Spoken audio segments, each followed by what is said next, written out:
Cricket viewers உங்க எல்லாருக்கும் ஒரு பெரிய வணக்கம். இன்னைக்கான வீடியோ என்ன அப்படின்னு பாத்தீங்கன்னா top 5 players to watch out for CSK in IPL 2025 யார் யாரு அப்படிங்கறத பத்தி தான் இந்த வீடியோல டிஸ்கஸ் பண்ண போறோம். சோ வாங்க பேசலாம். IPL 2025 ஆரம்பிக்க போகுது. ரொம்ப எக்ஸைட்டடான என்டர்டெயின்மெண்ட் நமக்காக காத்திருக்கு. அதுல ரொம்ப முக்கியமான டீமான CSK பத்தி நம்ம நிறைய வீடியோஸ் பேசிட்டு இருக்கோம். பிகாஸ் நம்மளோட சேனல்ல CSK ஃபேன்ஸ் தான் ரொம்ப அதிகம். ஓகே, சோ அதனால மட்டும்தான் இப்போ இந்த வீடியோல ஒரு 5 பிளேயர் இந்த IPL 2025 வாட்ச் அவுட் பிளேயரா இருக்க போறாங்க அப்படிங்கறத பத்தி தான் நம்ம பேச போறோம். அது யார் யாரு, ஏன் எதனால அவங்க வாட்ச் அவுட் அப்படிங்கறத பத்தியும் நம்ம பேசலாம். ஃபர்ஸ்ட்லி வந்து பாத்தீங்க அப்படின்னா ரவிச்சந்திரன் அஸ்வின் கிட்டத்தட்ட பல வருடங்கள் கழித்து CSK குள்ள திருப்பி ஒரு கம்பேக் கொடுத்திருக்காரு. இப்போ இவர் இங்க நல்லா விளையாண்டாருன்னா இன்டர்நேஷனல்ல ஒரு கால் அப் அப்படிங்கிற கதையெல்லாம் கிடையவே கிடையாது. ஏன்னா அவர் அங்க எல்லாம் ரிட்டையர்மெண்ட் ஆயிட்டாரு. இதுக்கப்புறம் அவர் வந்து இங்க ஒரு 3 வருஷமோ இல்ல அதுக்கு மேலேயோ விளையாட போறாரு. ஸோ CSKயோட அவரோட கெரியரை எண்ட் பண்ணிக்கணும் அப்படின்னு சொல்லிட்டு தான் வந்திருக்காரு. ஓகே, ஐ திங்க் இது ஒரு பிளானடு மாதிரி தான் எனக்கு தெரியுது. பட் ஓகே, ஆனா அவர் வந்து பாத்தீங்கன்னா இங்கேருந்து தான் அவரோட பிள்ளையார் சொல்லி போட்டு கிரிக்கெட் கெரியரே ஆரம்பிச்சாரு. ஸோ CSK சேப்பாக் அப்படிங்கிறது ஒரு தனி எமோஷன். கண்டிப்பா இவர் சேப்பாக்ல வந்து CSKக்காக என்ன பண்ண போறாரு, அந்த ஜெர்சியை போட்டுட்டு இறங்குறப்போ ஃபேன்ஸோட அந்த என்ஜாய்மெண்ட் எப்படி இருக்க போகுது அப்படின்னு நினைச்சு பாக்குறப்பே வந்து ரொம்ப எக்ஸைட்டடா இருக்கு. சீரியஸ்லி கண்டிப்பா இவர் ஒரு வாட்ச் அவுட் பிளேயரா இருப்பாரு. ஏன்னா CSK பிளே ஆஃப்ஸுக்கு குவாலிஃபை ஆகணும் அப்படின்னா சேப்பாக்ல நடக்கிற அந்த 7 மேட்ச்ல அட்லீஸ்ட் ஒரு 6 கிராக் பண்ணாலே போதும், ஈஸியா குவாலிஃபை ஆயிடலாம். அப்படி 6 கிராக் பண்ணணும் அப்படின்னா அதுல வந்து ஸ்பின்னர்ஸோட அந்த ஒரு எக்ஸ்ட்ரானரியான பெர்ஃபார்மன்ஸ் தேவை. ஸோ ஆஷ்னா வந்து இருக்கிறது வந்து பாத்தீங்கன்னா அது ஒரு எக்ஸ்ட்ரா பூஸ்டப் தான். ஸோ என்னைய பொறுத்த வரைக்கும் ரவிச்சந்திரன் அஸ்வின் CSKயோட ஒரு வாட்ச் அவுட் பிளேயரா இந்த சீசன் இருக்க போறாரு அப்படின்னு நான் சொல்லுவேன். ரெண்டாவதா பார்த்துக்கிட்டீங்க அப்படின்னா நம்மளோட நூர் அகமது வந்து CSK 10 கோடி ரூபாய் கொடுத்து எடுத்தாங்க. அதுவும் வந்து நீங்க நல்லா ஞாபகம் இருக்கும், அந்த ஆக்ஷன் உங்களுக்கு ஞாபகம் இருந்துச்சு அப்படின்னா ஸ்ட்ரைட்டாவே 10 கோடி அப்படின்னு சொல்லிட்டு வந்து பாத்தீங்கன்னா அவருக்கு வந்து அந்த RTMல போட்டப்போ எடுத்தாங்க, போட்டு GTயோட போட்டி போட்டு. ஸோ நூர் அகமது ஏன் இவ்வளவு இம்பார்ட்டன்ட் அப்படிங்கிறது தான் இப்போ ஒரு பெரிய கேள்வியாவே இருக்கு.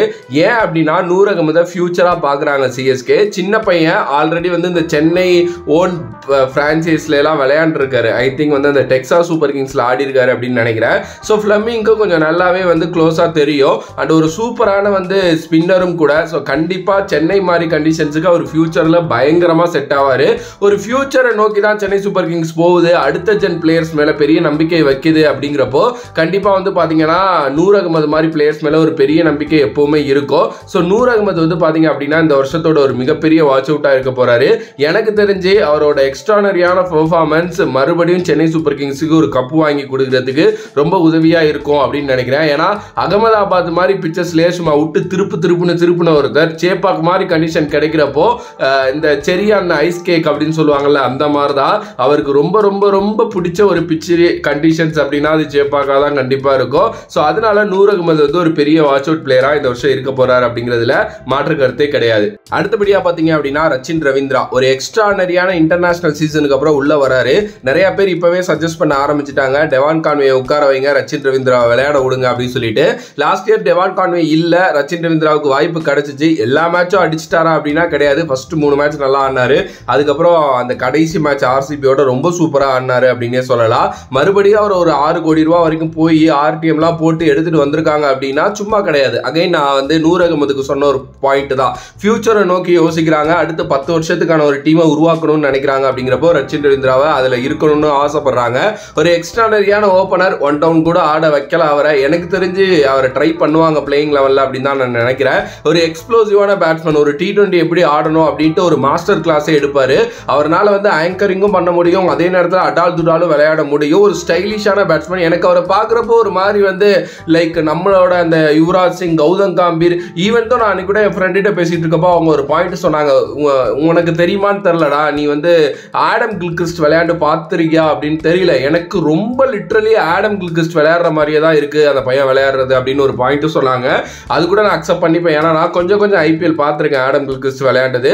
ஸோ அந்த மாதிரி கைண்ட் ஆஃப் பேட்டிங் தான் அவர் பண்றாரு. ஒரு மாதிரி பயமுறுத்துறாரு அப்படின்னே வந்து சொல்லலாம். நான் அகைன் சொல்றேன்ல, பெரிய சிக்ஸஸ் இதெல்லாம் எல்லாருமே அடிக்கலாங்க, பட் அது ஒரு கண்ட்ரோல்ல இருக்கணும். நீங்க அதை ஒரு கண்ட்ரோல்ல வைக்கிறீங்க, உங்களால வந்து கரெக்டா விளையாட முடியுது அப்படின்னா நீங்க வந்து பாத்தீங்கன்னா எல்லா ஃபார்மேட்லயும் நல்ல பிளேயரா மாறுவீங்க.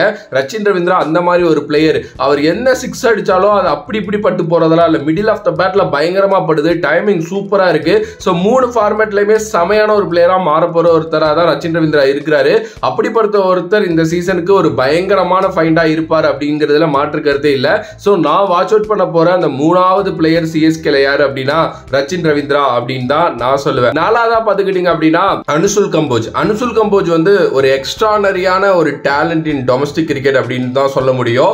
எஸ், ஆப்வியஸ்லி நிறைய பண்ணி இருக்காரு டொமஸ்டிக் கிரிக்கெட்ல. அதனால தான் மும்பை இந்தியன்ஸ் மாதிரி ஒரு டீம் வந்து அவரை எடுத்து வச்சிருந்தாங்க. செமையான ஸ்கவுட்டிங் மும்பை இந்தியன்ஸ் பண்ணியிருந்தாங்க அவர் மேல. அதுக்கப்புறம் இன்வெஸ்ட் பண்ணி விளையாடவும் வச்சாங்க. பட் அங்கேயும் நல்லா ஓரளவுக்கு விளையாட்டு அதுக்கப்புறம் ரிலீஸ் பண்ணிட்டாங்க. திருப்பி ட்ரை பண்ணாங்க, ஆக்ஷன்ல எடுக்க முடியல. சிஎஸ்கே எடுத்துட்டு வந்திருக்காங்க.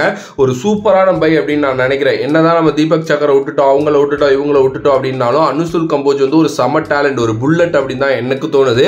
கண்டிப்பா அந்த பையனை கரெக்டா யூஸ் பண்ணா அந்த பையன் செம்ம வெல்த்தா இருப்பான், அதுல மாற்று கருத்தே கிடையாது. அந்த பையனோட பவுலிங் வந்து ரொம்ப ரொம்ப ரொம்ப பயங்கரமான பவுலிங். டொமஸ்டிக்ல வந்து அது ஒரு 5 மாதிரி இதுல 10 விக்கெட் எடுத்த ஒரு பிளேயர் ஒரே அந்த இன்னிங்ஸ்ல. ஸோ ஒரு எக்ஸ்ட்ரானரியான டேலண்ட், ஒரு நல்ல சக்சஸுக்கு அப்புறம் வர்றாரு அவரு. ஸோ கண்டிப்பா அதுவும் அவரோட மனசுல இருக்கும். சிஎஸ்கேல சேப்பாக் பிச்சில் ஈவன் தோனி, ருத்ராஜ் மாதிரி ஆட்களுக்கு கீழே அவர் வர்றப்போ கண்டிப்பா அதை நல்லா யூஸ் பண்ணிப்பாங்க அப்படின்னு தான் நான் நினைக்கிறேன். ஸோ அனுசுல் கம்போஜ் எனக்கு தெரிஞ்சு ஒரு சர்ப்ரைஸ் பேக்கேஜா இருக்க போறாரு அப்படின்னு தான் எனக்கு என்னமோ தோணுது. பாப்பா வெயிட் பண்ணி என்ன நடக்க போகுது அப்படின்னு சொல்லிட்டு. Last but not least captain Ruturaj Gaikwad. ஏன் நான் அவரை வாட்ச் அவுட் பிளேயரா வச்சேன் அப்படின்னா கரண்டா இந்தியன் டீம்ல என்ன போயிட்டு இருக்குங்கிறது உங்களுக்கு தெரியும். ஏன்னா இப்போ ரோஹித் சர்மா வந்து 2027 வரைக்கும் விளையாட போறாராமா. ஸோ அவர் வந்து வேர்ல்டு கப் முடிச்சு தான் போவாருன்னு நினைக்கிறேன். ஸோ இடையில வந்து இந்த T20 வேர்ல்டு கப் அப்புறம் இந்த T20 பில்டப்ஸ்ல எல்லாம் ருத்ராஜ் வந்து ஆளே காணோம். ஏன்னா அவங்க வந்து ஃபைன் பண்ணிட்டாங்க. Sanju Samson, Abhishek Sharma, even though SSV Jaiswal, கில்லெல்லாம் வேற இன்னும் வெயிட்டிங்ல இருக்காங்க. இதெல்லாம் தாண்டி ஒருத்தர் வந்து அங்கே போகணும் அப்படின்னா கிடைக்கிற வாய்ப்பு எல்லாத்தையுமே அடிச்சு நொறுக்கி பிரிச்சு எரிஞ்சா மட்டும்தான் முடியும். ருத்ராஜ் கெய்க்வாத்துக்கு ஒரு வாழ்வா சாவா சீசனாக தான் இந்த சீசன் இருக்க போது. நீங்க சிஎஸ்கேயோட கேப்டனா இருங்க, கப் அடிச்சு கொடுங்க, என்ன வேணாலும் பண்ணுங்க, அது எங்களுக்கு பிரச்சனை இல்லை. ஒரு சீசன்ல 700-800 ரன் அடிக்க முடியுமா அவங்களால?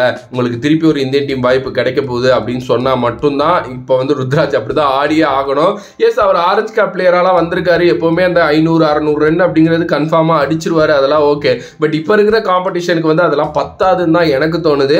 எஸ், சொல்ல முடியாதுங்க. இந்த சீசன்ல யாராவது ஒரு player first player to score 1000 runs in IPL ஒரு அப்படிங்கிறதெல்லாம் வந்துருச்சுன்னு வைங்களேன், பயங்கரமா இருக்கும். யாராவது அடிச்சு தொலைஞ்சிட்டாங்கன்னு வைங்க, அப்புறம் வந்து அவ்வளவுதான். அதுக்கே ருத்ராஜ் பண்ணக்கூடாது அப்படின்னு தான் கொஞ்சம் பெரிய ஆசை தான். பட் பேராசை இருக்கணும் மக்களே, அப்பதான் இந்தியன் டீம் மாதிரி ஒரு கதவை உடைச்சு உள்ள போக முடியும். ஏன்னா ருத்ராஜ் மேல ஆல்ரெடி வந்து அவரோட பெர்ஃபார்மன்ஸுக்காக ஒரு 2 பூட்டு போட்டிருக்குன்னு வைங்க. இன்னும் சில பாலிடிக்ஸ் இருக்கு, அதுலயே ஒரு 5 பூட்டு போட்டிருக்கு. இந்த 7 பூட்டையுமே உடைச்சே ஆகணும். ஸோ வேற வழி கிடையாது, நீங்க பயங்கரமா ஆடிதான் ஆகணும். So Ruturaj Gaikwad one of the watch அவுட்டா இந்த சீசன் என்னைய பொறுத்த வரைக்கும் பர்சனலி இருக்க போறாரு அப்படிங்கிறதுல மாற்றுக்கிறதே இல்லை.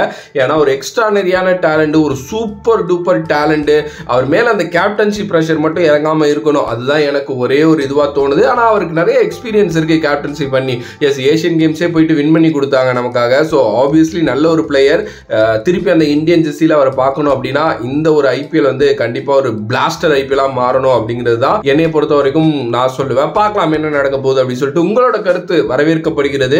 ஸோ நீங்க சொல்லுங்க, வாட்ச் அவுட் பண்ண போற 5 பிளேயர்ஸ் யார் யாரு அப்படின்னு சொல்லிட்டு மறக்காம கமெண்ட் பாக்ஸ்ல கமெண்ட் பண்ணுங்க. If you like the video please like, share and subscribe to நம்மளோட கிரிக்ஸிப் சேனல். வேற ஒரு வீடியோல வேற ஒரு கான்செப்ட் வந்து உங்களை சந்திக்கிறேன். அது BFM's VJ Money. Love you all, stay safe மக்களே.